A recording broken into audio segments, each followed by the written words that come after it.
এই হলো deadline communications private limited. আপনারা দেখছেন এক্সপ্রেস নিউজ, খবর নেয়, খবর দেয়।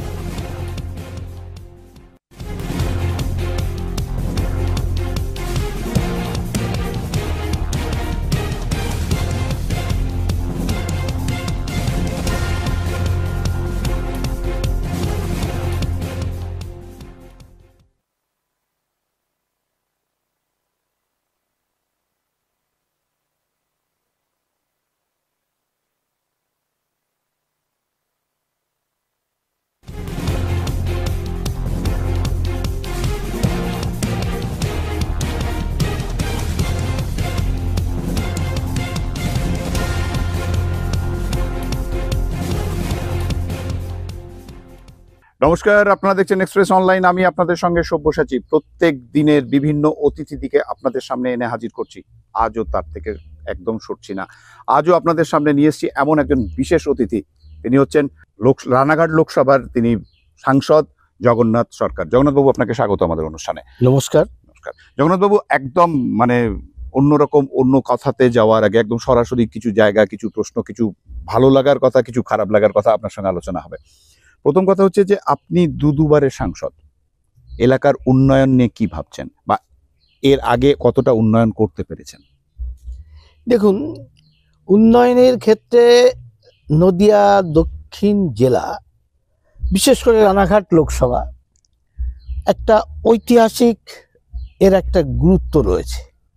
কারণ আমার লোকসভার মধ্যেই স্বয়ং যুগাবতার চৈতন্য দেব তিনি জন্মেছিলেন নবদ্বীপে, মায়াপুরে, যেখানে পৃথিবীর সর্ববৃহৎ এই মুহূর্তে ভগবান শ্রীকৃষ্ণের মন্দির তৈরি হয়েছে। এবং শুধু তাই নয়, নদিয়া জেলার একটা ঐতিহ্য রয়েছে। নবদ্বীপ কেন্দ্রিক একসময় বাংলা কেন, বাংলার বাইরেও শাসন চলত, অর্থাৎ রাজধানী বলা চলে। এবং ইংরেজরা কলকাতাকে রাজধানী বানানোতে কলকাতার গুরুত্ব আছে, জলপথকে তারা ব্যবহার করত। কিন্তু যদি বলেন বাংলা যার যে দূরত্ব দুপ্রান্তে, তাতে যদি আপনি বহরমপুর, কৃষ্ণনগর, এটাই মাঝামাঝি বলা চলে। তা সেই দিক থেকে এর একটা যোগাযোগেরও একটা ভালো গুরুত্ব রয়েছে। অর্থাৎ ডেভেলপ করলে এখানে অনেক কিছু হতে পারে। কারণ রাজা,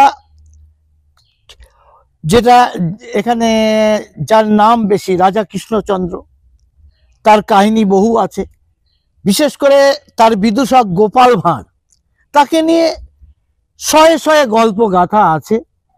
রাজা কৃষ্ণচন্দ্র ওখানে রাজবাড়ি রয়েছে তার পুরো সীমানার কাছাকাছি শিবনিবাস, এশিয়ার দ্বিতীয় বৃহত্তম শিবলিঙ্গ।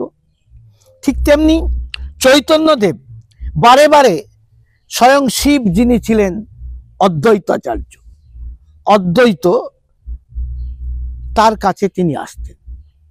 এবং সেখান থেকে তিনি কবি কৃত্তিবাসের জন্ম, যেখানে রামায়ণ পয়ার ছন্দে বাংলা ভাষায় যিনি লিখেছেন, শান্তিপুর থানার মধ্যে ফুলিয়া গঙ্গার তীরে একটি আশ্রম। এগুলো একটা ঐতিহ্যশালী জায়গা। এবং তার সঙ্গে সঙ্গে শান্তিপুর শহরের একটা গুরুত্ব রয়েছে। শান্তিপুর কেন্দ্রিক পরবর্তীকালে বাংলাদেশের টাঙ্গাইল জেলার লোক এসে শান্তিপুর ফুলিয়া মিলে যে তাঁত শিল্প গড়ে উঠেছে, এটা পৃথিবীর বিখ্যাত তাঁত শিল্প, হস্তচালিত তাঁতের মাধ্যমে সুন্দর সুন্দর শাড়ি, যা বিদেশে খুব সুনামের সঙ্গে রপ্তানি হতে পারে, এর ডেভেলপমেন্ট করতে পারে। ঠিক তেমনি কৃষ্ণনগরের মাটির পুতুল শিল্পী, ভাস্কর্যে পৃথিবীর বিখ্যাত। এখান থেকে দুর্গা ভারতবর্ষে নয়, ভারতের বাইরে আমেরিকা পর্যন্ত ছড়িয়ে যাচ্ছে বিভিন্ন হাতের তৈরি মাটির পুতুল। নবদ্বীপের কাঁসা পিতল বিখ্যাত। এগুলো কেন্দ্র করে যদি আপনি ট্যুরিজম করতে পারেন, ভারতবর্ষের অন্যতম সেরা ট্যুরিজম হতে পারে। অযোধ্যা, মথুরা, বৃন্দাবন, কাশী, এর একটা প্রাচীন ঐতিহ্য যদি থাকে, কলিযুগের অবতার চৈতন্যদেব, তা 4টি যুগের কলিযুগকে বাদ দিয়ে কিছু হয় না, এখন আধুনিক আরো বলতে পারেন। এর ঐতিহাসিক গুরুত্বকে অস্বীকার করতে পারবে না। তাহলে সেটাকে গুরুত্ব দিয়ে যদি ডেভেলপমেন্ট হতো, রাজ্য সরকার এক্ষেত্রে কোনো সহযোগিতাই করছে না। গঙ্গা নদী আমার লোকসভার মধ্যে দিয়ে প্রবাহিত, জলপথ হলে উত্তরবঙ্গের দক্ষিণবঙ্গের মধ্যে ব্যাপক এরিয়া, আমার লোকসভার মধ্যে প্রায় 100 কিলোমিটার গঙ্গাই রয়েছে, বাংলাদেশ সীমানাবর্তী এলাকা। তাই আন্তর্জাতিক টুরিস্ট যদি সরাসরি আনতে হয়, ইস্কন রয়েছে। একসময় দ্বিতীয় বিশ্বযুদ্ধে দুবুলিয়াতে এয়ারপোর্ট ছিল, যেটাকে কেন্দ্র করে দ্বিতীয় বিশ্বযুদ্ধ হয়েছিল। তাই এর একটা ঐতিহ্য গুরুত্ব রয়েছে। ওখানে টিবি হসপিটাল এখন উঠে গেছে, টিবি প্রায় বন্ধ হয়ে গেছে। সেখানে বোধহয় কয়েক হাজার বিঘা জমি রয়েছে, সেই জমিকে কেন্দ্র করে এয়ারপোর্ট হতে পারে। তাহলে ভাবুন এটা কত বড় গুরুত্ব জায়গা। তাহলে অনেকটাই সমন্বয় সাধন হয় কলকাতার সঙ্গে মধ্যবঙ্গের বা উত্তরবঙ্গের, তাহলে এই এয়ারপোর্টটাও খুব ভালো চলবে। তাই যদি এর বিচার, এই কাজগুলো করার সহায়ক রাজ্য সরকার, রাজ্য সরকারের কোনো ভূমিকা নেই। আমি ব্যক্তিগত উদ্যোগ অনেক কিছু করেছি, মোদিজিকে আমি চিঠি করেছি, নীতি আয়োগকে আমি জানিয়েছি, নীতি আয়োগকে আমার একজন পরিচিত, তাকে গিয়ে বুঝিয়েছি। তিনি তার নির্দেশ অনুসারে ইদানিং একটা বোধহয় তদন্তর কথা ভাবা হচ্ছে, ড্রোন সার্ভে হয়েছে। আমি দ্বিতীয়বার সাংসদ হওয়ার পর চেষ্টা করছি এই কেন্দ্রিক, রাজ্য সরকারের সহযোগিতা না পাওয়ার জন্য কেন্দ্র সরাসরি অনেক কিছু করতে পারে না, কিছু কিছু প্রকল্প আছে রাজ্যের মাধ্যমেই করতে হয়, যার ফলে এই অসুবিধাটা আছে। বাংলার জনগণের কাছে আর্জি, যাতে তারা সত্যিকারে ওই ডবল ডেকার অর্থাৎ ডবল ইঞ্জিনের সরকার আনে, তবে বাংলার উন্নতি সম্ভব। বাংলার যে আজ যে ভারতবর্ষের নয় পৃথিবীর মধ্যে অন্যতম জায়গা ছিল, যার ঐতিহাসিক গুরুত্ব শুধু নয়, রয়েছে মহাপুরুষদের অবস্থান, যারা দেশের জন্য লড়াই করেছে। আর স্বাধীনতা সংগ্রাম যদি বলেন, অবিভক্ত বাংলা, তার মধ্যে এই পশ্চিম বাংলা অবদানও রয়েছে। পূর্ববঙ্গের অনেক মহাপুরুষ মনীষী জীবন দিয়েছে। তাই বাংলার ঐতিহ্য অনেক বেশি অন্য জায়গার চাইতে।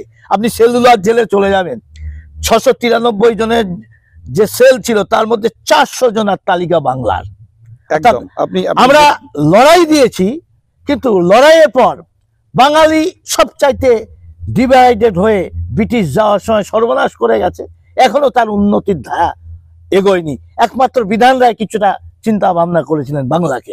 আপনি উন্নয়ন কথা বললেন, আপনি উন্নয়ন হতে পারে এটার কথা বললেন, রাজ্য সরকারের সদিচ্ছার কথা বললেন। আমি আপনার বাড়ি আসতে আসতে যে রাস্তার, আপনার বাড়ি আসার পর্যন্ত যে রাস্তাটা দেখলাম, সেই রাস্তার যা পরিস্থিতি আর কি, আমি একজন সাংসদের বাড়ি আসছি এবং সেই রাস্তা যদি এই পরিস্থিতি হয়, তাহলে উন্নয়ন কোন জায়গায় দাঁড়িয়ে আছে এটা আমাকে ভাবতে হবে। এটা তো বাস্তব কথা। আমি এখানে আছি কেন? একটা নৈতিক দায়িত্ব কর্তব্যের মধ্যে, কারণ আমার লোকসভার মধ্যবর্তী স্থান এটা, তাই এখানে বাস করি। আমি লোকসভার সাংসদ হওয়ার আগে তখন আমি কল্যাণীতে ভাড়া নিয়ে থাকতাম।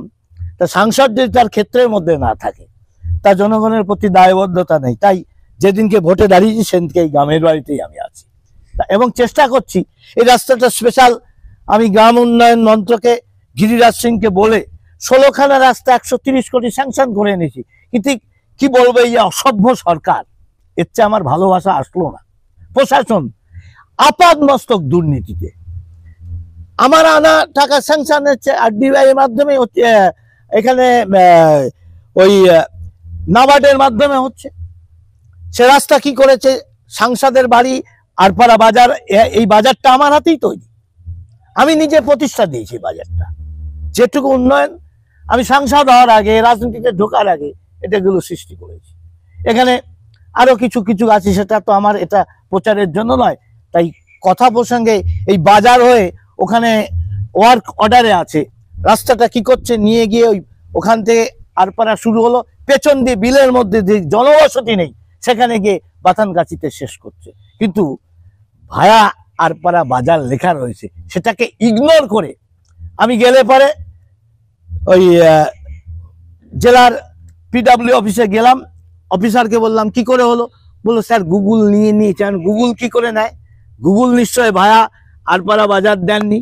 আর প্রধানমন্ত্রী গ্রাম সড়ক যোজনা 3rd ফেজের কাজ এটা, আপনি তার উল্লেখ না করে এটা তৃণমূল করেছে, আমার লেখা স্বাক্ষর সব কিছু, আর এইভাবে উদ্বোধন করলেন আমাকে না জানিয়ে। এইভাবে নিয়ে গ্রাম, মূল গ্রাম বড়িজাকুর, পোস্ট অফিস, বাজার, একটি এইচএসসি স্কুল টাচ না করে ফাঁকা দিয়ে নিয়ে চলে যাচ্ছে। আমি কাজটা বাধ্য স্টপ করিয়েছি, আর এই জন্য এই রাস্তার পরিণতি। পঞ্চায়েতে যেহেতু আমার বাড়ি, এটা কাজ করবে না, অথচ আমি স্যাংশন করে এনেছি, কেন্দ্রের টাকা ব্যাংকে রয়েছে, কাজ করছে না। কন্ট্রাক্টর 16খানা রাস্তা, একটাও সেইভাবে কাজ করেনি, যেহেতু আমি স্যাংশন করে এনেছি, ওটা আমার স্বাক্ষরে এসছে, এই কারণে কাজ করাচ্ছে না। এত বড় এদেরকে অসভ্য ছাড়া এর চেয়ে ভালো ভাষা আমি পেলাম। আপনি প্রথমবারে রেকর্ড ভোটে জিতেছিলেন, দ্বিতীয়বারও আজকের ডেটে যে দেখা গেল যে প্রায় 1,90,000 ভোটে আপনার জেতা। জনসাধারণ আপনার সঙ্গে রয়েছে, মানুষ আপনার সঙ্গে থেকে পরে যদি আপনি আপনার জায়গা থেকে কাজ করাতে না পারেন, তাহলে তো শুধু কি রাজ্য সরকারকে দোষারোপ করলে হবে? আপনার নিজের দিকে কোনো দোষ নেই? দেখুন, কাজের একটা তো সিস্টেম আছে, আপনাকে তো এই সিস্টেমকে আপনি অস্বীকার করতে পারেন না। টাকা তো আমার পকেটে কেন্দ্র দেয় না, সিস্টেমের মধ্যে দেয়। ডিএম অফিসে ডিএম এর অ্যাকাউন্ট আছে, এমপি ল্যাডের অ্যাকাউন্ট, সেই অ্যাকাউন্টে কাজ কোথায় করব? পঞ্চায়েতে সমস্ত ভোট লুট করে তাদের সব দখল। একটা পঞ্চায়েতের এরিয়ায় কাজ করলে বলে আমরা কাজ দেবো না, কারণ বিজ্ঞাপনটা এমপি সাংসদ, বিজেপির সাংসদ জগন্নাথ সরকার, তার বিজ্ঞাপন হবে, সেই জন্য কাজটা করতে চাইবে না। এবং পৌরসভায় আমি নিজে অনুরোধ করেছি অনেক জায়গায়, তারা কাজটা নেওয়ার ভয় পায়, তার পথ চলে যাবে, এরকম মানসিকতা। আমি যদি কোনো প্রোগ্রামে যাই, কোনো ক্লাবের প্রোগ্রামে, ওই তৃণমূলের এমএলএ আছে, তিনি দেখলো আছে, গাড়িটা ঘুরিয়ে নিয়ে চলে যায়। এই হচ্ছে এদের অবস্থান। এবং বাধ্য হয়ে আমি প্রথম লটের টাকা রেলকে দিয়ে প্ল্যাটফর্মে কাজ করেছি। তবুও আমি বলছি, আমার সমস্ত টাকাই আমি উন্নয়নের খাতে ডিস্ট্রিবিউট করেছিলাম, কিন্তু দেখা যাচ্ছে 2 কোটির কাজ তারা ভোটের আগে যাতে না হয়, ডিএমকে দিয়ে দেরি করে করে করে এমন সময় ছাড়লো, আর সে কাজটা সাফল্য জনগণ পায়নি, এখন সেটা হচ্ছে। অর্থাৎ এইভাবে কাজকে ডিলে করা এবং অনুমতি না দেওয়া, এটা এদের স্বভাব। তাই আমি তবুও লড়াই দিয়ে যাচ্ছি। আমি কিছু সিএসআর ফান্ড এনে আমি কাজ করেছি এনজিওর মাধ্যমে, যেটা একটা সাফল্য। না, একদম একদম আপনি যে কাজগুলো করছেন তার মধ্যে থেকে আপনি যেভাবে বলছেন যে আপনার বাধা সৃষ্টি হচ্ছে, কিন্তু তার মধ্যে থেকেও আপনি যে ধরনের কাজ করছেন, কিন্তু আপনার এখানে যে সংগঠন, বিজেপির যে সংগঠন, যেভাবে আপনাকে মানুষ যেভাবে ভোট দিয়ে জিতিয়ে নিয়ে আসছে, দুবার যেভাবে জেতালো, এর আগেও আপনাকে জিতিয়েছে, সেই জায়গায় দাঁড়িয়ে কি মনে হচ্ছে যে আচ্ছা, তারপরে আরেকটা বিষয় যেটা সেটা দাঁড়িয়ে যাচ্ছে, আপনার যেসব পঞ্চায়েতগুলো যেগুলো বিজেপি জিতেছিল, সেগুলো হঠাৎ করে হাইজ্যাক হয়ে গেল, তাহলে কি সংগঠনের সেইভাবে শক্ত পাকড় ধরাটা আপনার হাতে নেই? দেখুন, জনপ্রতিনিধি তো সংগঠন ধরে রাখতে পারে না।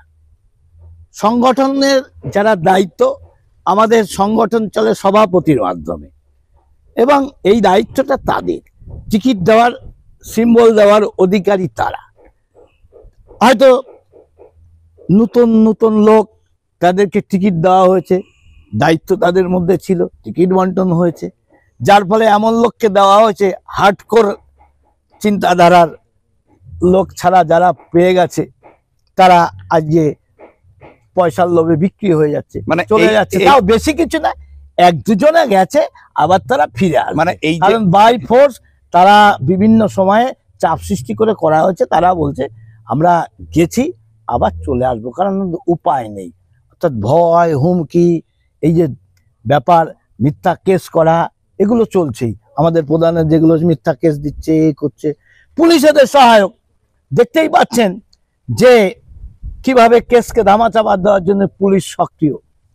আমাকে মিথ্যা কেসে, মার্ডার কেসে জুড়ে দিয়েছে, তার রায় হয়তো অল্প দিনের মধ্যেই হয়ে যাবে। এই বোধহয় আর্গুমেন্ট শেষ, শুধু কবে দিনক্ষণ দেবে রায়, তার সময়ের অপেক্ষা। তাই এগুলো দিয়ে তো আর মানুষকে ওই হয়রানি করা যায়, শাস্তি দেওয়া যায় না। না, আপনি সংগঠনটা সভাপতি বা জেলার যারা দায়িত্বে আছে তাদের উপর ছাড় দিলেন এবং বলছেন, কিন্তু ঘটনা হচ্ছে যে যাদের উপর দায়িত্ব দিয়েছেন তারা শক্ত মানুষের হাতে দায়িত্ব দেয়নি, টিকিট দেয়নি। এটা কি আপনাদের ওই নব্য এবং আদি যে বিজেপির যে দ্বন্দ্ব তার কারণ এটা হতে পারে কি? না, দ্বন্দ্বটা হয়তো তারা মনে করেছে দিলে ভালো হবে। এটা তো ভাবনা, আপেক্ষিক ভাবনা, কোনটা খারাপ হয় পরবর্তীকালে রেজাল্ট বলে। তাই তারা কোন মনে দিয়েছে আমি এটা তো বলতে পারবো না। তবে একটা ঠিক যে কিছু কিছু চাপ সৃষ্টি করেও যাচ্ছে, বাধ্য হচ্ছে, এরকম হচ্ছে। সেখানে তো আসলে দেখুন শাসন নেই, নীতির ওপর দল চলছে না। দেখছেন তো পুলিশের আচরণ। বিনীত গোয়েলের কাজ তত্ত্বকে আমি ওই বিষয়েও আসবো, কিন্তু আমার আরো একটা জিনিস জানার, সেটা হচ্ছে যে এই যে ধরুন শান্তিপুর ঐতিহ্যমণ্ডিত একটা জায়গা, কিন্তু আমি রাস্তাঘাটে আস্তে আস্তে দেখলাম যে যেগুলো সংস্কার হওয়ার কথা এখনো পর্যন্ত হয়নি। এখানে কি আপনাদের কেন্দ্রের কোনো দায়িত্ব নেই? দেখুন, কেন্দ্রের দায়িত্ব, কেন্দ্রীয় যেমন রেল সরাসরি কেন্দ্র করতে পারে, জাতীয় সড়ক করতে পারে, কিন্তু জমি অধিগ্রহণের দায়িত্ব রাজ্য সরকারের। রেল কেন্দ্রের হলেও জমি অধিগ্রহণের কাজ তাদের। কোনো আরবি যা করতে যান রাজ্যের উপর নির্ভরশীল হতে হয়। সোজাসুজি রেল লাইন সেটা নয় কেন্দ্রের, তবুও বেদখল হয়ে আছে অনেক জায়গা। সেটাকে দখলদারি মুক্ত করতে গেলে ডিএম এর শাসন দরকার, ডিএম এর লোক তার নির্দেশ দরকার, তাকে সক্রিয় হতে হবে। রাজ্য সরকার না বলে কোনো ডিএম সক্রিয় হয় না।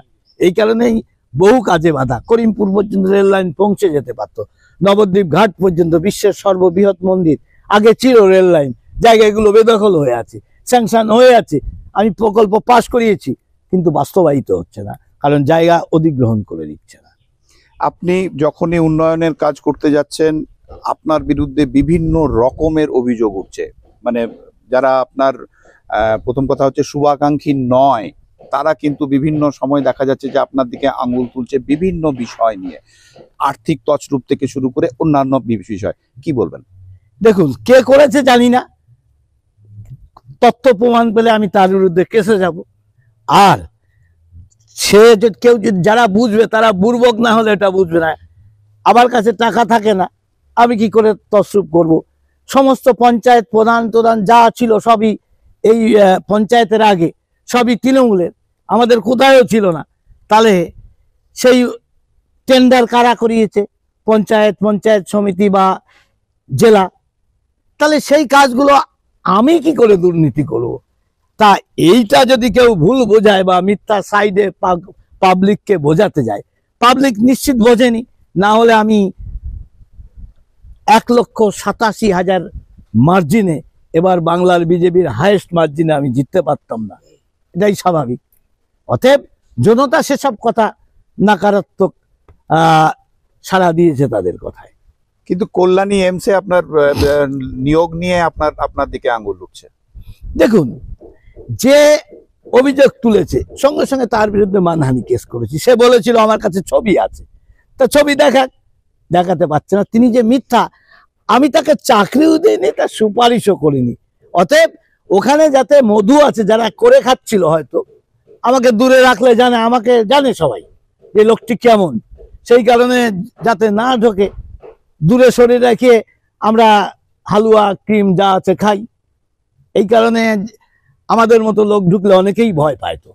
আর তার জন্য সবসময় তাদেরকে ঠেকিয়ে রাখার জন্য রাজনীতিতে সবসময় সক্রিয় এলিমেন্ট থাকে। কিন্তু এটাও তো বলছে যে কল্যাণী এমস যেহেতু সেন্ট্রাল গভর্নমেন্টের বিষয়, সেখানে আপনার একটা আলাদা আধিপত্য আছে। দেখুন, রাজ্যটা কার? তৃণমূলের। শাসন কার দ্বারা? পুলিশ প্রশাসন কার? তৃণমূলের। সবই তো এদের দ্বারাই চলছে। তা সেখানে কেন্দ্রের প্রজেক্ট তো সবই বলতে পারেন কেন্দ্রের প্রজেক্ট। স্বাস্থ্যে ভাগিদারি 60%, শিক্ষায় ভাগিদারি 60%, তাহলে তো অর্ধেকের বেশি সবই কেন্দ্রের। তো কেন্দ্র কি শাসন করছে? এখানে রেল 100% কেন্দ্রের, কিন্তু রাজ্যের উপর নির্ভরশীল। তাই এমসও ওই রকমই আছে। তাই এটা যারা বলছে তারা রাজনৈতিক কারণে বলছে, ওটার কোনো দাম নেই, মানুষ বিশ্বাস করেনি। আর আরেকটা জায়গা সেটা হচ্ছে যে যেমন ধরুন এই যে ধরুন কিছুদিন আগে যে উপনির্বাচন হয়ে গেল, যেখানে আপনি একটু আগে বললেন মানুষ আপনার সঙ্গে আছে, 1,87,000 ভোটের উপরে আপনি জিতেছেন এখান থেকে, অথচ দেখা গেল এই উপনির্বাচনের সময় আপনার রানাঘাট দক্ষিণের প্রার্থী একদম ভালো ভোটে জিতে বেরিয়ে গেল। তো সংগঠন বা এই যে নির্বাচনে ভারতীয় জনতা দলের আপনাদের সংগঠনের পক্ষ থেকে কি সেই ভূমিকা পালন হয়নি? দেখুন, পুলিশ প্রশাসন দলদাসে পরিণত হয়েছে, আরজিকরের ঘটনা থেকে একাধিক ঘটনা তা প্রমাণিত। তাহলে এই রাজ্যের দ্বারা যে নির্বাচনগুলো হচ্ছে বুঝতেই পারছেন কেমন হয়। আপনি ভাবুন তো কোন রসায়ন এই কাজ করতে পারে। একজন বিধায়ক তিনি এমপিতে দাঁড়ালেন সেই বিধানসভা ছেড়ে দিয়ে, সেই বিধানসভায় তিনি হারলেন কত ভোটে? 37,000 ভোটে আমার কাছে হারলেন। কি এমন জাদু আছে তাকে ওই বিধানসভাও 37,000 হারিয়েছে, তাকে পছন্দ করে না বলে এটা হয়েছে। আবার উপনির্বাচনে তিনি 38,000 প্লাসে ভোটে জিতলেন। এটা সম্ভব? পাগলও বিশ্বাস করবে? ম্যাজিক দিয়েও এটা সম্ভব নয়। তার মানে যা হওয়ার, এটা নতুন করে বলে কিছু নেই, আমাদের মমতা ভানুমতির খেল হয়েছে। আপনার তো উনি একসময় সতীর্থ ছিলেন। দেখুন, উনি যখন আমাদের সতীর্থ ছিলেন তো আমি রাজনীতিতে ছিলাম না, সামাজিক সংগঠনে সামাজিক কাজকর্ম নিয়ে ব্যস্ত ছিলাম। তাই ওই ইতিহাসের কথা তুলে লাভ নেই। রাজনীতিতে সবই সম্ভব, অসম্ভব বলে কিছু হয় না। আবার মমতা দেখা যাবে দুদিন পরে ওই মোদিজির হাতে পায়ে ধরে রাজনীতি করছে, এমনও হতে পারে। দুদিন অপেক্ষা করুন, শুধু সময়ের অপেক্ষা। মানে সেই দিকে কি কোনো ইঙ্গিত দিচ্ছেন? না না, এই ইঙ্গিত না, অসম্ভব বলে পলিটিক্যালে কিছু হয় না, শুধু সময়ের অপেক্ষা। দেখুন না, আরজিকর নিয়ে কি বলবেন? দেখুন, আরজিকর, মমতা ব্যানার্জি সবচাইতে মানুষকে ধোঁকা দিতে পারে, এই তার গুণাবলীটা আছে। তার ভেতরের সত্তা এক, বাহির আঙ্গিক সত্তা আলাদা। আর যেটা মানুষ প্রথম দিক থেকে ধরতে পারেনি, তিনি নাটক করে মানুষের সিপিএম এর অত্যাচারের হাত থেকে অন্যতম আন্দোলনের নেত্রী হয়ে গেছিলেন।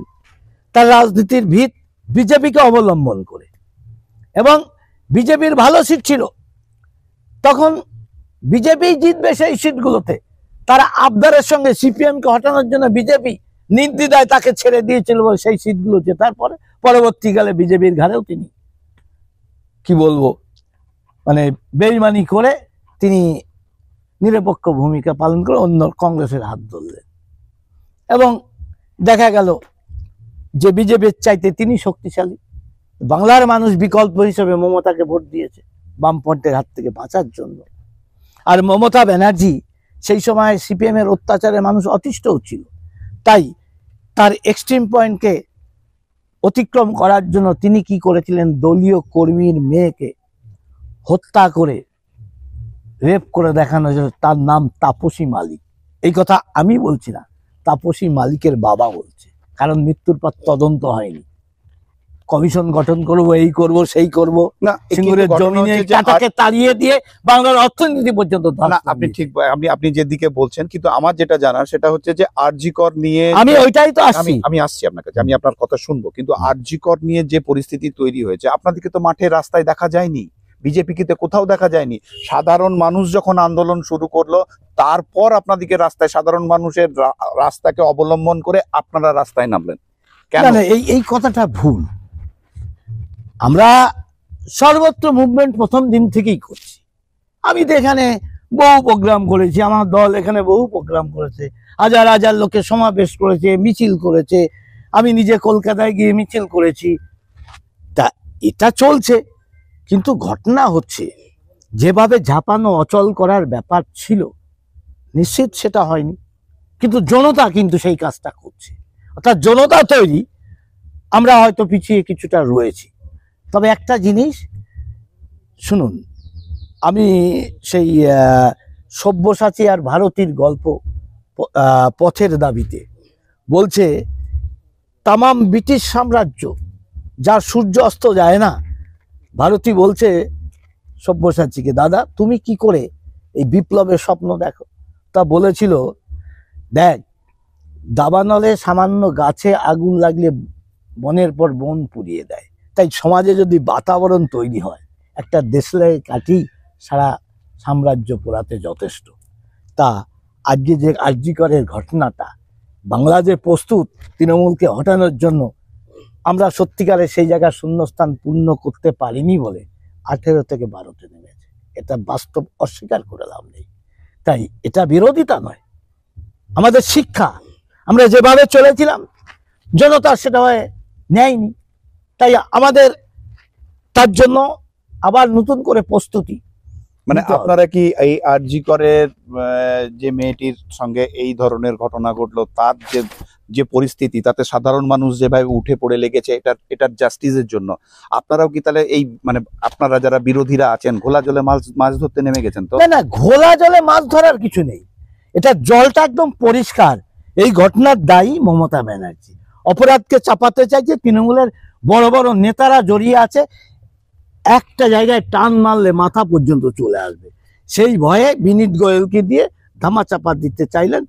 তদন্ত করে নাম করে সমস্ত লোপাট, সারদার তত্ত্ব যেমন লোপাট করা হয়েছিল রাজীব কুমারকে দিয়ে, বিনীত গোয়েলকে দিয়ে সেইভাবে তত্ত্ব লোপাটের জন্য আবার ঘোষণা করে দিলেন, তোমরা যদি না পারো আমি সিবিআই কে ডাকবো। অর্থাৎ সমস্ত তত্ত্ব লোপাট করে দিয়ে, দেখো সিবিআই কিছু করতে পারলো না, তারই ব্যবস্থা তিনি করেছেন। সে কথা, সিবিআই 5 দিন পরে এসছে, তো ইতিমধ্যেই হাইকোর্ট করতে করতে 4 দিন প্লাস 5 দিনের দিন সিবিআই পেয়েছে। তার যে তথ্য এবং দেখা যায় সিবিআই দেওয়ার পর সেদিনকে রাতে পর্যন্ত ওই ভেতরের যে ঘর যেখানে আসল ঘটনা ঘটেছিল সেটাকে ভেঙে দেওয়া হলো। শুধু তাই নয়, ওখানে এই আন্দোলনকে দমনের জন্য পুলিশের আচরণ দাঁড়িয়ে কাঠের পুতুলের মতো থাকলো। কিছু লোক গিয়ে গুন্ডা, রাতের অন্ধকারে ডাক্তাররা প্রাণ নিয়ে পালাচ্ছে, পুলিশ যারা জানে না, অফিসাররা সেটিং করেছে, কারণ অর্ডার দিচ্ছে না লাঠিচার্জে। সাধারণ পুলিশ প্রাণ ভয়ে লুকাচ্ছে বাথরুমে। সাধারণ পুলিশের দোষ নয়, এই পদলোভী অর্থলোভী পুলিশ অফিসারগুলো। আগে আইন করা উচিত পার্লামেন্টে। এইরকম ঘটনা ঘটলে, যেখানে তদন্তের আগেই আত্মহত্যা বলে চালাচ্ছে এইরকম একটা ঘটনাকে, তার মানে একদম ওই নবান্নের অর্ডারের সঙ্গে মিল করে সব ঘটনা সাজানো। যেমন তাপসী মালিককে হত্যা করিয়ে দিয়ে সমস্ত মানুষের ক্ষোভটাকে নিজের পক্ষে নেওয়া, আবার তিনি কি করছেন, আরজি করের ঘটনা ধামাচাপা দিয়ে যাতে বিক্ষোভটা না বাড়ে, আর সে বিক্ষোভ দমনের জন্য তিনি ভাঙচুর করে তথ্য লোপাট করেছেন। এটা একদম, এর সঙ্গে যারা যারা জড়িত তাদের আগে জেল হওয়া উচিত। যে ক্রাইম করেছে, যারা করেছে তারা তো অপরাধী, তার শাস্তি হওয়া উচিত। এদের একই সঙ্গে সাজা হওয়া উচিত সম পরিমাণে। এদেরকে হয় ফায়ারিং স্কোয়াডে গুলি করা উচিত, রাষ্ট্রপ্রধান গণতান্ত্রিক পদ্ধতিতে বিচারের মাধ্যমে এদের ফাঁসির অর্ডার করা উচিত। তো সেই ফাঁসির অর্ডার তো মাননীয় মুখ্যমন্ত্রীও প্রথম দিন থেকে চাইছেন। সে তো চাইছে কাকে? মানে যাকে ধনঞ্জয় বানানো হচ্ছে তিনি তো হয়তো দেখা যাচ্ছে ন্যূনতম শেষের অপরাধের সঙ্গে যুক্ত হয়েছে। আসল অপরাধী ওখানকারই ডাক্তার থেকে শুরু করে ইন্টার্নশিপ যারা আছে তারা জড়িত, তৃণমূলের চক্র জড়িত, ডাক জড়িত, এবং নারী চক্রের সঙ্গে যারা জড়িয়ে আছে তারা জড়িত। এটা একদম বিশ্বাস। আপনি পার্লামেন্টে, সাধারণ বাংলার মানুষের, আপনি পার্লামেন্টে আইন তৈরির কথা বলছেন, পার্লামেন্টে তো আপনিও আছেন। একটা ঘটনা ঘটলে আইন তখনই তৈরি হয়, ঘটনার পরিপ্রেক্ষিতে প্রয়োজনীয়তা অনুসারে। তাহলে কি নারী সুরক্ষা নিয়ে আইনটা আরো আগে, নারীর কথাটা ভাবা যাবে না? নারী সুরক্ষা নিয়ে আইন, কঠোর আইন তৈরি হবে না? নারী সুরক্ষা নিয়ে আইন তো তৈরি আছে, অপরাধী প্রমাণ হলে তারপর সেটা আছে। কিন্তু অপরাধকে চাপানোর জন্য যারা সরাসরি সরকারি অফিসার থেকে মন্ত্রী আমলা যারা জড়িয়ে আছে তাদের শাস্তির বিধানে একটা বিল আনা দরকার। কিন্তু ঘটনা হচ্ছে যে আপনার এটা নিয়ে যখনই বলা হচ্ছে তখনই তারা হাথরাস থেকে আরম্ভ করে উত্তরপ্রদেশের বিভিন্ন জায়গার কথা তুলে ধরছে, সেখানেও হচ্ছে। দেখুন, দৃষ্টি ঘোরানো জিনিসটাই আলাদা। ঘটনা দুর্ঘটনা ঘটতে পারে, তারপর যেটা এখানে হয়েছে এটা কোথায় ভারতে কোথায় নয়, বিশ্বে কোথায় হয়নি এরকম ঘটনা। মমতা ব্যানার্জি সে খেল দেখিয়েছেন। আপনারা এই মুহূর্তে যারা ভারতীয় জনতা দলের সঙ্গে যুক্ত, মানে আপনারা একদম প্রথম সারির যারা নেতৃত্বে আছেন, তাদের তাদের যে আন্দোলন, সেই আন্দোলন তো মানে এখন দেখা যাচ্ছে যে সাধারণ মানুষ থেকে আরম্ভ করে শিল্পীরা, গায়করা, এমনকি ডাক্তাররা, তাদের তো, ডাক্তারদের প্রথম কথা হচ্ছে তাদের তো বলাই যায় না যে তারা যেভাবে রাস্তায় নেমে আছে, সবাই নেমেছে, কিন্তু সেইভাবে যেভাবে আর বিজেপির নামা উচিত, যেভাবে আপনারা সন্দেশখালির সময় আপনাদের দেখা গেছিল, সেইভাবে সেই লড়াইটা কিন্তু এখানে পাওয়া গেল না। যে কোনো কারণে একটা সাংগঠনিক আমাদের কিছুটা বলা চলে অব্যবস্থার মধ্যে দিয়েই আমরা চলছি, কারণ একটা পালা বদলের সময় চলছে। সেই কারণে নেতৃত্ব বা স্ট্রাকচার সেইভাবে সক্রিয় হতে আমার মনে হয় পারিনি, এটা বাস্তব কথা, অস্বীকার করে লাভ নেই। আর সেই দায়িত্বটা কিন্তু জনগণ নিয়ে নিয়েছে, তাই আসলে কাউকে তো নিতে হবে। আসলে আসলে ধর্মের কল বাতাসে নড়ে না, এটাই। তাই সময় আসলে পরে ঠিক ঈশ্বরই সব ব্যবস্থা করে। যে কাজটা আমরা তো সবই উপলক্ষ মাত্র। না, একদম একদম। আমি যুদ্ধ করলেও হবে, না করলেও হবে, কিন্তু আমাদের হাল ধরার দায়িত্ব। যে কাজটা বিরোধীদের করা উচিত সেটা সাধারণ মানুষ করছে, সাধারণ মানুষ করছে। কিন্তু ঘটনা হচ্ছে যে বিরোধীরা তাহলে কি আশা নিয়ে আগামী দিনে শূন্যস্থান পূরণ করার কথা ভাবছে, কাকে সামনে মুখ করে নিয়ে আসবে? দেখুন, এটা তো দল বিচার বিবেচনা করবে। কেন্দ্রীয় নেতৃত্ব এই মুহূর্তে, কেন্দ্রীয় নেতৃত্ব, কেন্দ্রীয় সভাপতি, মন্ত্রক নিয়েছেন। আমাদের নির্বাচনী ব্যবস্থা চলছে, সিলেকশন বা নির্বাচন তার ব্যবস্থা চলছে, স্বাভাবিক সেই দিকে তাদের ধ্যান বেশি আছে। তাই হয়তো যথারীতি ভূমিকা একটু ঘাটতি হতে পারে, কিন্তু এটা যে সামান্য বিষয় নয়, তার মধ্যে স্বাধীনভাবে আমরা করছি। আপনারা কি রাষ্ট্রপতি শাসনের দিকে কোনো কিছু ইঙ্গিত চিন্তা ভাবনা করছে বিজেপি বা কেন্দ্রীয় সরকার? দেখুন, রাষ্ট্রপতি শাসনের ব্যবস্থা রাজ্যপাল, তার মুখপাত্র আছে, তারা ভাববেন। বাংলায় প্রকৃত লক্ষ্যে রাষ্ট্রপতি শাসন দেওয়া উচিত আমি মনে করি, কারণ আজকে যেভাবে প্রশাসনিক করাপশন এসছে, সেই করাপশনের রাজত্ব প্লাস সমাজকে বাটোয়ারা করে ধর্মান্ধ বানিয়ে দেশবিরোধী শক্তিতে পরিণত করেছে, এই দুই মিলিত শক্তি, একে হটাতে গেলে অবশ্যই স্টিম রোলার চালানো দরকার। রাষ্ট্রপতি শাসন আমার মনে হয়েছে জরুরি, তবে জনতা যেভাবে খেপছে, এই শাসন উচ্ছেদ করা বেশি সময় লাগবে না। এইভাবে চললে পরে মমতা ব্যানার্জিকে গদি ছাড়তেই হবে, তার বাতাবরণ তৈরি হচ্ছে। কিন্তু ঘটনা হচ্ছে যে নির্বাচন হলেই তো একটা প্রবাদ চারিদিকে মানে ঘুরে বেড়াচ্ছে, সেটা হচ্ছে যে দিদি মোদি সেটিং, এবং সেটার পর একটার পর একটা জায়গা চলে যাচ্ছে, কেন্দ্রে মোদি, রাজ্যে দিদি। এটা মানে প্রত্যেকে একে অপরের সঙ্গে পরিপূরক হয়ে আছে। দেখুন, যারা সেটিং এর গল্প করে তারাই আসলে সেটিং। সিপিএম এই তত্ত্বটা ছেড়েছে। সিপিএম হারিয়ে গেছিল বাংলায়, বিজেপির বারান্ত দেখে তারা নবান্ন ডেকে পাঠালো, বুদ্ধবাবু, বিমান বসু, তারা আসলেন, এসে নিচে নেমে প্রোটোকল ভেঙে মুখ্যমন্ত্রী তাদের স্বাগত জানিয়ে 14 তলায় নিয়ে গেলেন, ফিশ ফ্রাই, কাটলেট, সন্দেশ খাওয়ালেন। দুদিনের মধ্যেই সারা বাংলায় লাল পতাকা ছেয়ে গেল। অর্থাৎ দিদি বলল, বিজেপিকে ঠেকাতে গেলে তোমাদের সক্রিয় হও, পয়সা করি, ফ্ল্যাগ আমরা পয়সা নয় দিয়ে দেবো, আমাদের কর্মীরা মারবে না, দলীয়ভাবে সংকেত দিয়ে দিলাম। তাই সিপিএম হঠাৎ করে লাফিয়ে গজিয়ে গেল। এখনো কংগ্রেস, সিপিএম, তৃণমূল একসঙ্গে পাটনায় বৈঠক করছে, দিল্লিতে বৈঠক করছে, আর তারাই তো সেটিং এর গল্প করছে। আর কিছু চাটুকার মিডিয়া আছে, তারা খায় এটা, জনগণকে বিভ্রান্ত করার চেষ্টা করে। আমি জগন্নাথবাবু আপনার কাছে একটা জিনিস জানতে চাইছি, যে আপনারা 18টায় ছিলেন, আজ 12তে নেমে এলেন। এই যে 18 থেকে 12 লোকের গ্রাফ উপর দিকে ওঠে, উন্নয়ন করে, মানে প্রথম কথা হচ্ছে যে 2 থেকে 18 থেকে এই যে জায়গায় যাওয়া, আবার হঠাৎ করে গ্রাফের এই পতন আর কি, এতে কি মানুষ আপনাদেরকে সরিয়ে দিল? না, এরকম উন্নয়ন আপনারা করতে পারলেন না? এরকম নয়। দেখুন, আপনাকে একটা ইতিহাসে বলছি, বাংলার ইতিহাসে, রাজনৈতিক ইতিহাসের গল্প নয়, ঘটনা বলছি। 2006-এর আগে বামফ্রন্ট যাই সমস্ত মিডিয়া হাইলাইট করছে, এবার 2006 এবার সিপিএম উড়ে যাবে।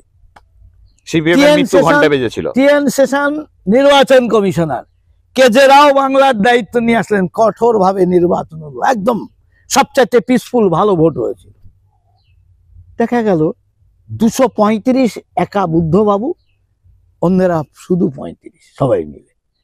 তাহলে এই বিরোধী দল 35, তাহলে এই অবস্থা থেকে দেখা গেল সিপিএম তখন বলতো যে আমরা যে ভিত তৈরি করেছি 34 বছরে, আরো 50 বছর যেখানে উঠে গেছি পড়তে পড়তে 50 বছর লাগবে।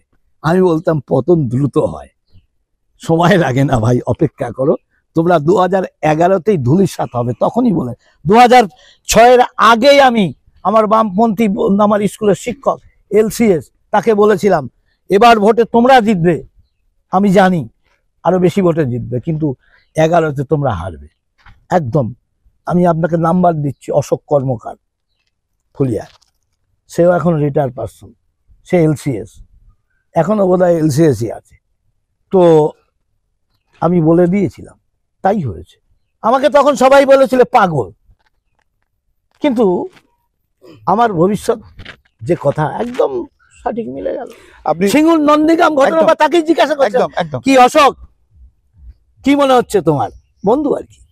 তা বললো দাদা এবার আমরাই থাকবো, কিন্তু সিট আমাদের একটু কমবে। দেখা গেল 2011তে কিছুই ছিল না, মমতা ব্যানার্জি কি ছিল, সংগঠন ছিল না, জনতা ক্ষমতায় বসিয়ে দিল। তাই এই যে আমরা পিছিয়েছি, দেখুন জোরে ধাক্কা দেওয়ার আগে একবার পিছাতে হয়। আমরা বোধহয় সেই থিওরি অবলম্বন করেই এক কদম পিছিয়ে এসেছি। এইবার যে ধাক্কাটা দেব সামনে, সে ধাক্কায় নিশ্চিত 2026-এ আমরাই সরকার গঠন করবো, আর কেউ নেই বাংলা। না, সে তো আপনারা 2021-এও বলেছিলেন ইসবাত 200 পার। দেখুন একটা প্রবাদ বলতে বলতেই বাস্তব হয়, তোমারে বধিরে যে গোকুলে বাড়ি শেষে, বলতে সময় লেগেছিল বধ করতে, তা এটা তো চলতেই থাকবে। না, এই যে চলতে থাকবে, কিন্তু আদৌ কি মানে আপনাদের 2026-এর যে মোটো আছে যে 2026-এ পশ্চিমবঙ্গে বিরোধীদের জায়গায় ভারতীয় জনতা দল আসছে বা এইরকম কিছু? আচ্ছা বলার কি আছে, আমরাই তো বিরোধী আছি এখানে। এখানে বিজেপি বিকল্প কিছু নেই, তৃণমূলের আমরাই আসবো নিশ্চিত। কিন্তু এই যে অত্যাচারের মাত্রা বাড়ছে, তো দেখবেন সিপিএম এর টোটাল ভোটটা আমাদের দিকে আসবে, কংগ্রেসের ভোটটাও আমাদের দিকে আসবে। তৃণমূলের একটা যারা ন্যায়ের পক্ষে, আজকে দেখুন তৃণমূলের বিরুদ্ধে বিবৃতি দিচ্ছে সাংসদরা। তাদের তো অন্য, ওই যে বলেছিলাম 2006-এ আরো বামফ্রন্ট ভালো করলো, তারপরে একদম ধুয়ে মুছে সাফ হয়ে গেল। যে এলাকায় একচেটিয়া সিপিএম ছিল, সে এলাকায় আগে পরাজিত হয়েছে।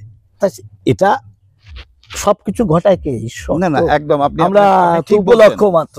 আর যে আমরা 2 কদম পিছিয়েছি, এটা ঈশ্বরীয় কারণেই পিছিয়ে এসেছি। অর্থাৎ এদের অত্যাচারটা আরো বাড়বে, আমরা যা খুশি করতে পারি, সেই জন্য ঈশ্বর এটা করিয়েছেন। আর তার শূন্যস্থান আমরা ছাড়া কেউ নিতে পারে। তাহলে এই যে ধরুন আমরা কেন্দ্রের যে লোকসভা নির্বাচন হলো, তাতে বিজেপির যে হার বা বিজেপি যে রেজাল্ট বিজেপির হলো, যেটা ছিল তার থেকে একদম অনেকটাই পেছনে চলে গেল। তো এটাকে কিভাবে দেখছেন? কিচ্ছু পিছায়নি। 2006-এর তুলনায় আমরা আরো মজবুত আছি, তৃণমূলের তুলনায় আমরা এখন অনেক মজবুত। তাই এটা হটানো, এই পাঁচিরটা টপকানো একদম নস্য। আমরা জনগণ যেভাবে খেপেছে আমাদের সঙ্গেই থাকবে। বিকল্প তৃণমূলকে হটাতে বিকল্প BJP, positive vote negative vote সব ভোট আমাদের দিকে আসবে। কিন্তু বিরোধীরা আজ কেন্দ্রে শক্ত, আপনারা কোনো বিল আর অনায়াসে পাস করতে পারবেন না, এটা তো খুব পরিষ্কার। দেখুন আমাদের বিল, রাজ্য দখলের জন্য বিল পাসের দরকার হবে না। না না, রাজ্য দখলের জন্য নয়, আপনারা যেটা নিজেদের মতন করে যেভাবে কাজগুলো করছিলেন, এতদিন বিরোধীরা অভিযোগ তুলছিল, এবং সেই বিষয়টা এবারে তো এখন তার এত সহজ হয়ে ওঠেনি। এখন একদম খুব শক্ত ইন্ডি জোট আপনাদের একদম মুখের উপর সামনে দাঁড়িয়ে আছে, এবং আপনারা কোনো কিছু করতে গেলে 5 বার আপনাদেরকে ভাবতে হচ্ছে। এবং সব থেকে বড় বিষয় যেটা হয়ে দাঁড়িয়েছে সেটা হচ্ছে যে কেন্দ্রে আমরা দেখেছি যে 2019-এর পর থেকে প্রধানমন্ত্রী নরেন্দ্র মোদীর যে বডি ল্যাঙ্গুয়েজ ছিল, সেই বডি ল্যাঙ্গুয়েজের মধ্যে কেমন যেন একটা পরিবর্তন এসেছে। দেখুন সবসময় রাজনীতির বাতাবরণ আলাদা আলাদা হয়, আবার কিছু ঘটনার পরিপ্রেক্ষিতে সব এক হয়ে যায়। তাই এই রাজনৈতিক সমীকরণ কখন কার কোন দিকে যাবে এটা তো বলা যায় না। কারণ দেখুন পার্লামেন্টে শিবসেনা আমাদের বিরুদ্ধে, কিন্তু যেই ওয়াকফ বোর্ড নিয়ে ইস্যু আসলো, শিবসেনা আমাদের পক্ষে দাঁড়িয়ে গেল। তাই এরকম হয়ে যাবে, দেখা যাবে কার সাথে কখন আমাদের দিকে সমর্থন করে দেবে। আর একেবারে আমরা তো সংখ্যা শিবসেনা তো আপনাদের সঙ্গে এর আগেও ছিল, থাকলেও মাঝে গড়বড় ছিল। তো কে কখন আসবে এটা বলা যায় না, আর কে কখন কাকে সমর্থন দেবে কোন বাতাবরণ এটা থাকে না। আর আমরা আমরা কোনো চুপসে যাওয়ার মতো নয়। প্রধানমন্ত্রী এখনো দম আছে, প্রায় 2.5 ঘন্টা লাগাতার সব বিরোধী পক্ষ চেঁচামেচির মধ্যে তিনি ভাষণ দিলেন টানা, এটা তো রেকর্ড। তাই মোদিজির দম আছে, তার ভাষা চুপসে যায়নি, বুক চিতিয়ে লড়াই করার মতো তার হিম্মত আছে, তিনি প্রমাণ করেছেন পার্লামেন্টে। আগামী দিনে বাংলার মানুষকে কিভাবে দেখছেন এবং কি কি কি মনে হচ্ছে বাংলার মানুষের জন্য? বাংলার মানুষের এখন যা অবস্থা, নতুন করে আর বলার কিছু নেই। বাংলা মমতা একটা দফা এক, দাবি এক, মুখ্যমন্ত্রীর পদত্যাগ, না সেটা এটা একদম ধরে নিয়েছে। এই শাসন যাচ্ছে, তার জন্য বিকল্প ভারতীয় জনতা পার্টি, এটাও তারা বুঝে। কিন্তু বিকল্প জনতা দলের কে আছে সেটাই তো বিকল্প মানুষ খুঁজে পাচ্ছে না। আমাদের আদর্শবাদের উপর যিনি দায়িত্বে পান তিনি আমাদের নেতা, কিন্তু তাকে তার মুখ হতে হয় না। ভারতীয় জনতা পার্টির দর্শনটাই ভারতীয় জনতা পার্টির মুখ। কিন্তু আপনাদের এই থিওরিও তো সবসময় কাজ করছে না। আমরা দেখলাম বাঁকুড়াতে যাকে আপনারা আবার দ্বিতীয়বারের জন্য প্রার্থী করেছিলেন, তাকে আপনাদেরই যারা মানে কর্মী, তারা দরজা বন্ধ করে বাইরের দিক থেকে তালা মেরে দিচ্ছিল। দেখুন, এগুলো রাজনীতিতে থাকে তো, সবাই সবার পক্ষে থাকে এরকম হয় না। উনি হেরেছেন, দুর্ভাগ্য। কেন হারলেন সেই চুলচেরা বিশ্লেষণ ওনারও করা উচিত, দলেরও করা উচিত।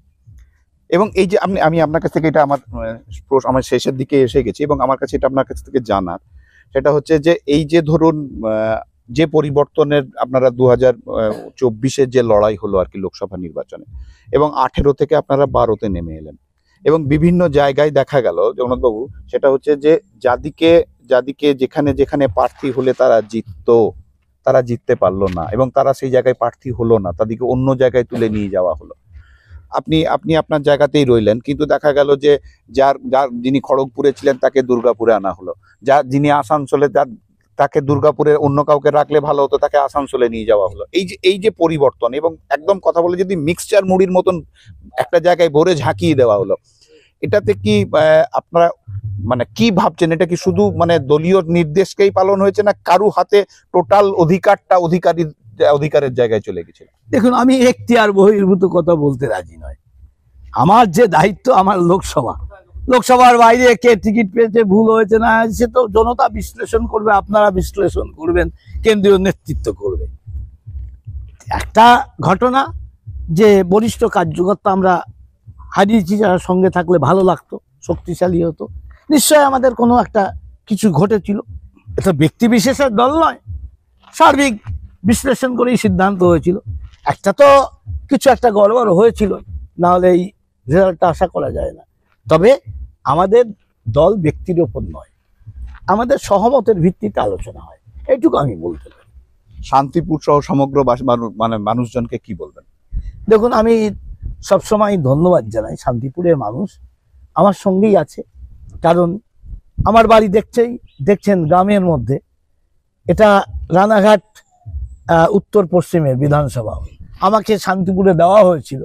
ওখানে শান্তিপুরে সংখ্যালঘু পার্সেন্টেজ ভোট অনেক, আমার লোকসভার মধ্যে হাইয়েস্ট। এখানে তো বোধহয় 24% ভোট আছে সংখ্যালঘু। আমাকে শান্তিপুরে দাঁড় করানো হয়েছিল। শান্তিপুর শহরটা অজয়দের দে পরিবারের দাদা এমএলএ কাম চেয়ারম্যান দীর্ঘদিন, তিনি নকশালের দ্বারা মার্ডার, ভাই 30 বছরের এমএলএ কাম চেয়ারম্যান। এখান থেকে আমাকে দেওয়া হলো। উনি নির্বাচনের লড়াইয়ে বহুদিন আগে নেমে গেছিলেন, কিন্তু শান্তিপুরের মানুষ আমাকে ভালোবাসার কারণেই, কর্মীরা ভালোবাসার কারণেই, সেখানেও সাংসদ হিসাবে যারা দাঁড়িয়েছিল সব অনেকে বড় বড় গায়ক, নায়িকা, নায়ক গোহারা হেরে গেছিল, কিন্তু জনতা আমাকে 16,500 ভোটে জিতিয়েছিল। এবং যিনি হারলেন, স্বপ্নে ভাবতে পারেননি বাম জামানায় 34 বছরে তাকে কেউ হারাতে পারেনি। আর তিনি আমার কাছে হেরে, হয়তো শোক লেগেছিল, স্ট্রোকে তিনি দুর্ভাগ্য, তিনি আর ফিরে আসেননি অজয় দে। মারা গেছে। আমাকে যেহেতু রাজ্য পাওয়ারে যায়নি, দল পদত্যাগ করতে বললো, ছাড়তে বললো এমএলএ, আমি ছেড়ে দিয়েছি।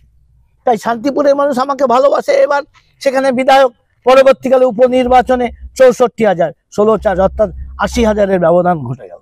এবং তারপরও দেখুন, আবার এবার আমি দাঁড়িয়েছি, মানুষ আমাকে বিশ্বাস করে। না হলে এখানে 30,000 ভোটে শান্তিপুরে আমাকে জিততাম না। এখানে এমএলএ, শান্তিপুরে পঞ্চায়েত ভোটে দেখুন, পঞ্চায়েত সমিতি এটা আমার দায়িত্ব ছিল, আর আমি সেখানে পঞ্চায়েত সমিতি সুদূর মেদিনীপুরে আর মালদা, এখানে আমি জিতিয়েছি। তো এটা মানুষের ভালোবাসা বা আমার কর্মীদের আমার নির্দেশনা, এটা একটা ব্যাপার আছে, না হলে এটা হবে কেন? জগন্নাথ বাবুর অনেক মানে অনেকগুলো সময়, অনেকগুলো শিডিউল তার আছে, তার মধ্যে থেকেও তিনি আমাদেরকে সময় বার করেছেন, আমাদের সঙ্গে আলাপচারিতায় বসলেন এবং তিনি তার অনেক কথা আমাদের সামনে তুলে ধরলেন। যাই হোক, আজকে আমার সময় শেষ, আবার দেখা হবে আগামীকাল অন্য কোনো অতিথির সঙ্গে। ততক্ষণের জন্য নমস্কার। নমস্কার।